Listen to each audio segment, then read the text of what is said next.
His Excellency President Ruto and the visiting delegation, Dr. Guru and the other investors, all the leaders and the people of Tororo. Africa has suffered for the last 500 years. First of all, under the attack of the slave traders and the colonialists, and when we started getting independence, which is 70 years ago, with Ghana, Sudan, we can say that Africa has been betrayed in these 70 years. It is very important for all the leaders to audit and see what's happening. Just now, I asked my staff here to check on the internet, which you can all do. What is the size of the GDP of the whole of Africa? My girl here checked on the internet. It is $2.8 trillion. The whole of Africa. What is the size of the GDP of USA? 30 trillion.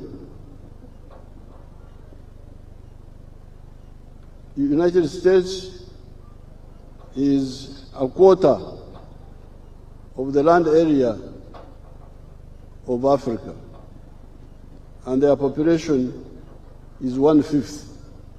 But you here, our wealth, 2.8 trillion, America's wealth, 30 trillion.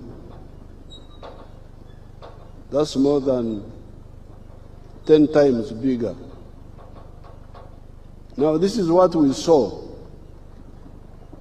when we were part of the student movement in the 1960s. And we told leaders at that time what I'm telling you today. And we had to go through many phases, fighting and so on. So when eventually we came into government, we put out the 10 points program of the NRM. And point number 5 was pointing to what is the cause of this stagnation of Africa. The cause is the hemorrhage of development energies from Africa to other parts of the world. Especially, initially the export of slaves, because initially slaves were being exported, labor, free labor was being exported. Then later on, now raw materials. So what we are doing here is not just launching a project. It is part of the liberation process of Africa.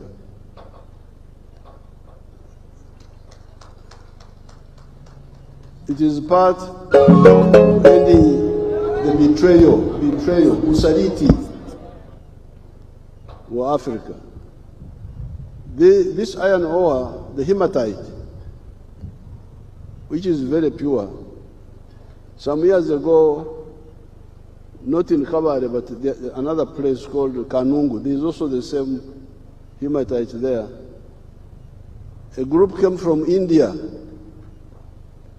and they agreed with my local villagers there in Kanungu to export unprocessed iron ore, obutare.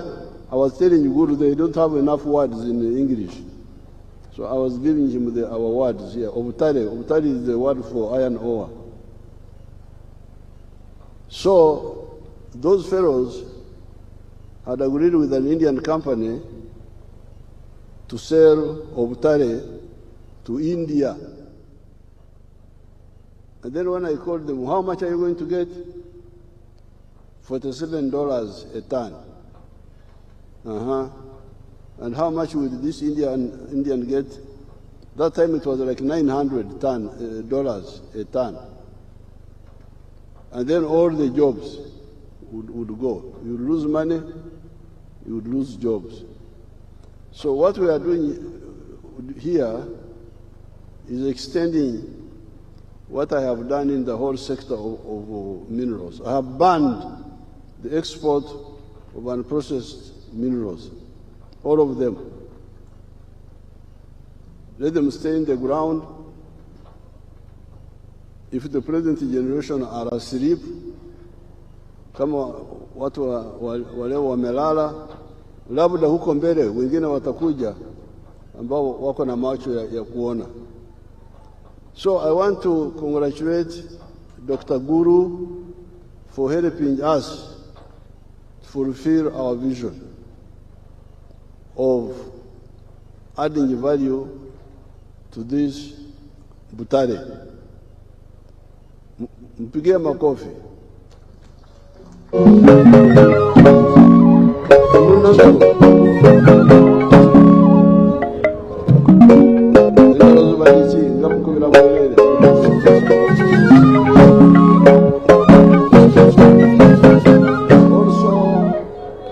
Congratulate His Excellency President Ruto for encouraging Mr. Guru to come here. Now you have heard the implications of this project. Uganda is now squandering $500 million per year to export flat sheets and the other metals from which we make mabati and make mutahimbwa. Mutahimbwa, Wakenya wanaita mutahimbwa chuma. Chuma. But here chuma is general word for steel, for metal. But for the steel bars, we can lend here a word called mutahimbwa.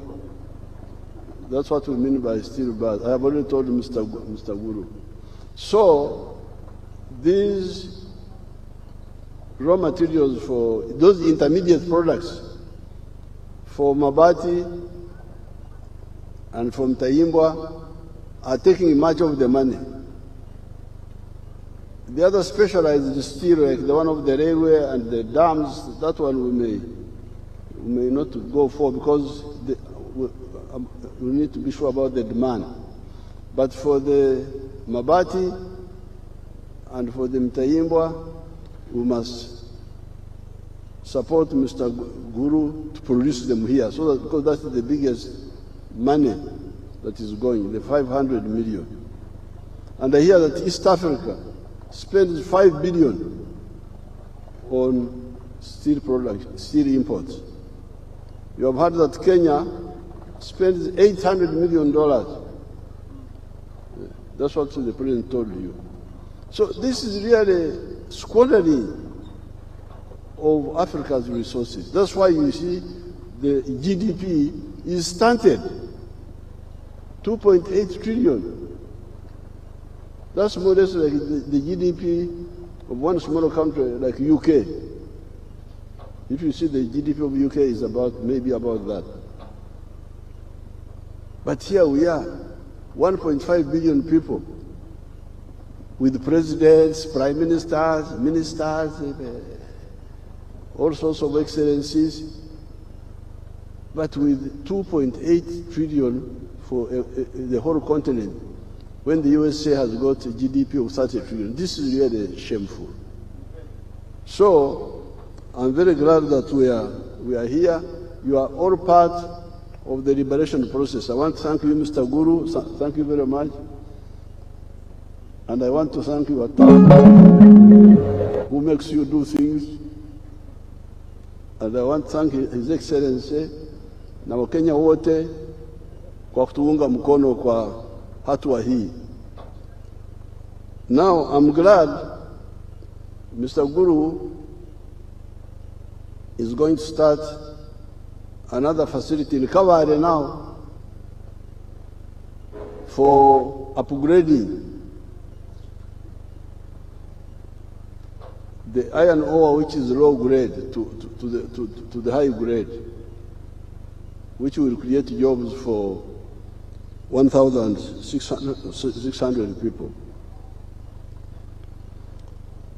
Now, regarding the job distribution, I want to advise Guru to be a bit, to broaden a bit, because the people of Kaware and you, the Bateso, be careful. Don't push things too far. You may cause us a problem.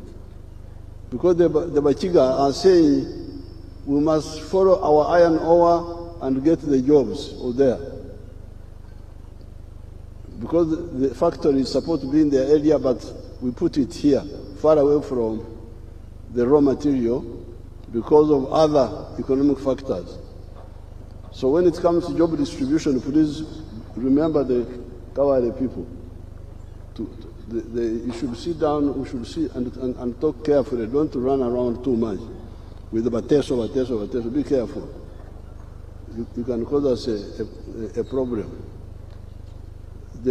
Especially the Kaware group needs to be accommodated. Now, this man, Guru, these Indians are also very religious people. This is what I normally tell my Christians, my wife and my daughters, who are very strong Christians. I say, you people, be careful. Don't think you are the only people of God. These Indians, I don't know what God they believe in, but what they do is what God likes. Because what Guru does here, I've got another boy called something. That boy is doing very good things. The investments, the corporate social responsibility, you see they are doing the work of God. As me, I am a Christian, a real one, not just talking. But I am not narrow-minded to only look at my life. But Jesus judged people by what they did. We shall know them by their fruits, not just their words. So these Indians, I'm told Guru is like a reverend or something like that. Are you a bishop or what? He's a priest. He's a reverend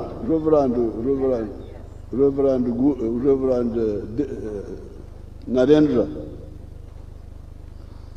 They are doing a good job, not only in this area, but also in other activities. Now I would support the railway siding to come to the factory. I will support it for sure. And I tell now the Deputy Prime Minister who is here, Rebecca Kadaga, to take it up straight away, how to bring a railway siding to the factory so that the items go from the factory to the railway and go to different parts. Now, what you Africans need to know is the power of the pocket, the purchasing power.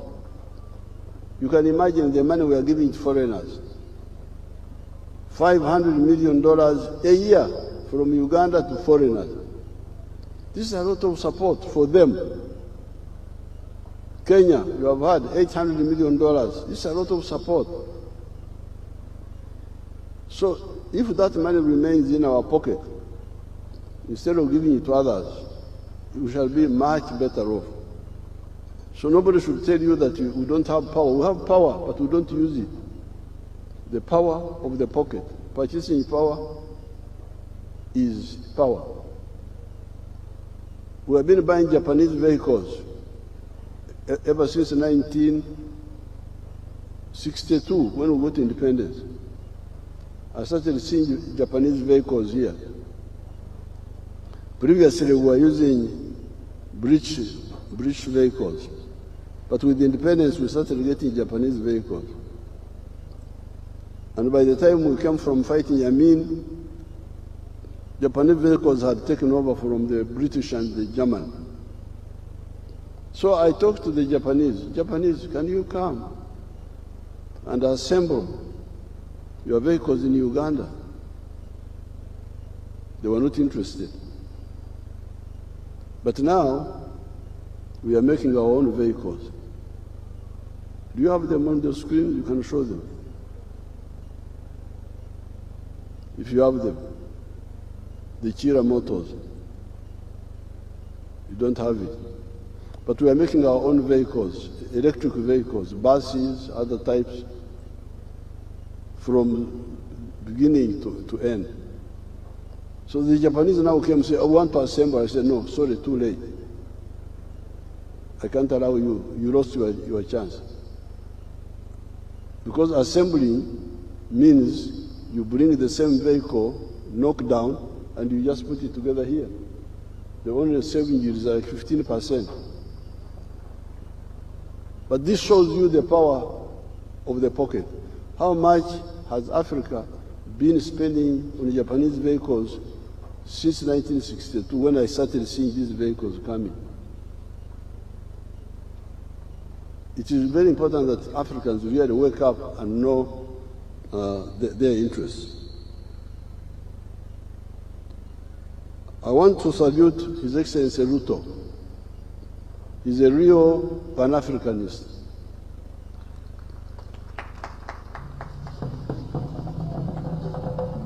Even other leaders of Kenya, I actually find them more Pan-Africanist than many of the others. Even Museveni, although sometimes we didn't agree, but when it would come to East Africa, he would be very, very East African. Museveni, Kibaki, His Excellency Uhuru, all of them are Pan-Africanists. But His Excellency Ruto, Pan-Africanist and also active in terms of implementation. So we are very lucky to have him in charge of Kenya. And we are now, you can see the fruits now. Because this is the one who was encouraging Mr. Guru. Yes, Mr. Guru is private sector, but His Excellency Ruto was encouraging him. So we are going to move very far. You have heard what he has said about the pipeline. These roads, the transport system, is now irrational. We need to rationalize it. Why is it irrational? Barabara, the road, they are small cars. There are railways carrying cargo. There are petrol tankers carrying petrol, all on the road. So we need to disaggregate, separate. Fuel pipeline, toka kwa barabara. You go through the pipeline. Mizigo, gari moshi. Mizigo mikubwa. The train. Barabara, light cargo and passenger. And you heard what he was saying about also the dual carriaging the roads instead of just two lanes. So I'm very happy with what His Excellency is doing on the pipeline. I thank him and congratulate him. We are going to co-invest in that one together, all the way up to the Congo border, so that we take. And even these people who steal fuel from vehicles, they will not have chance to steal because it is in the pipeline. Now, Garimoshi, the standard gauge railway. That one I want to congratulate him, moving from Naivasha to the border now. And we are already working here. So we are going to go up to Kampala, from Kampala to Bwera, Kasese, then to Rwanda, then South Sudan.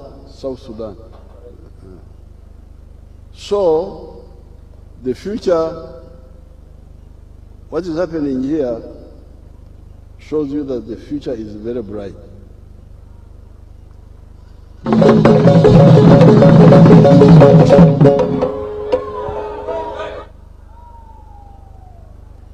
Ebirungi ebisingawo binateera okutuuka. The good things are coming on the stream. So I want to thank His Excellency President Ruto. I want to thank Dr. Guru, and he's going to bring more investments. Now, regarding my people of Tororo, we have been disturbing Mr. Guru with the issue of land.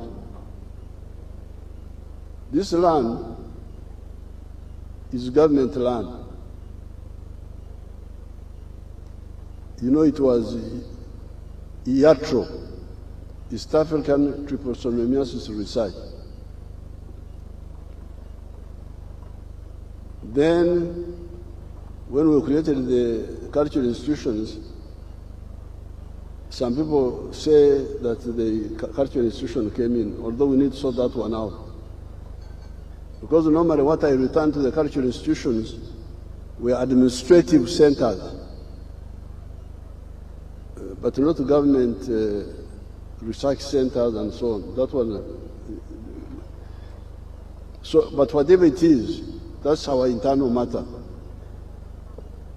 I actually want to refund Guru's money, the one he gave to some people.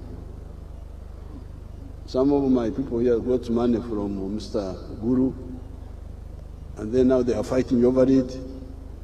The one who got it, not the right one. This should be a matter between the government and the people. What the investor wants is free land for investment, not to engage in having quarrels with local groups. So stop going to Guru to ask for money. Come to the Prime Minister. The Prime Minister is there, the Deputy Prime Minister. We shall handle the issue of the land. I have handled it with the Tepeth of Moroto in Karamoja. They were disturbing our man there of cement. But the Tepeth, I paid them 40 billion shillings. Then I gave the land to the cement developer. This is the same formula here. Leave Mr. Guru alone. Don't go back there. Go to the Prime Minister. The land issue is between us, is among us, we Ugandans. What the investor wants, he has already done enough. Mutumuswara, omusajja alese sente, alese obukugu byonna yabirese. Kati mwagala kumutawanya ku kigambo ky'ettaka nakyo tolabaawo kyebali kunani. So the man has brought money, has brought knowledge, technology. The land is ours, is our contribution. I don't want you to give it free, especially if the clan says they had come in. No problem. If you came in, we shall. How did you come in? Did you come in properly or what? But that's our internal matter. We shall sort it out. If you are to be paid, it would be us, government, to pay you. What he wants is land. And his share, mchango wake, ni pesa na utaalamu. Ndio mchango wake. Mambo ya ardhi ya udongo ni jambo, ndio mchango wetu na sisi, bila kumsumbua. So with these few words, I want to congratulate everybody. I want to thank Mr. Guru for bringing this big money. You're going to invest how much? The money is going to invest $500 million here.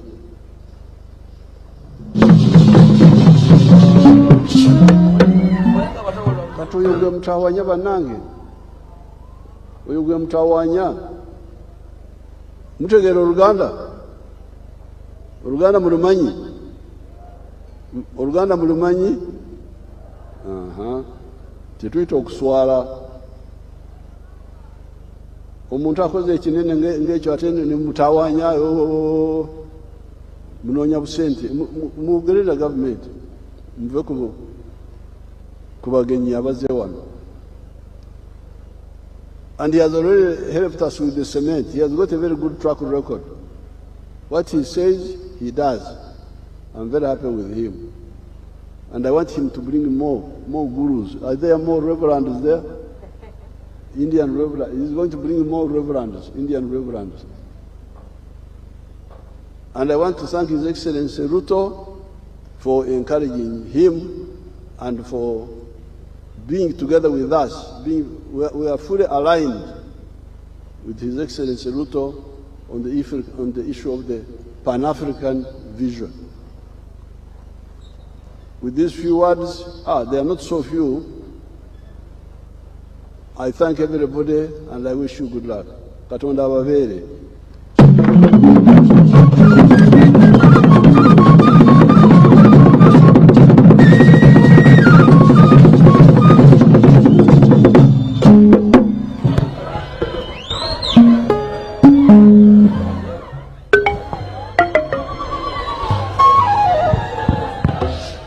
Hello, may we stand up for the anthems?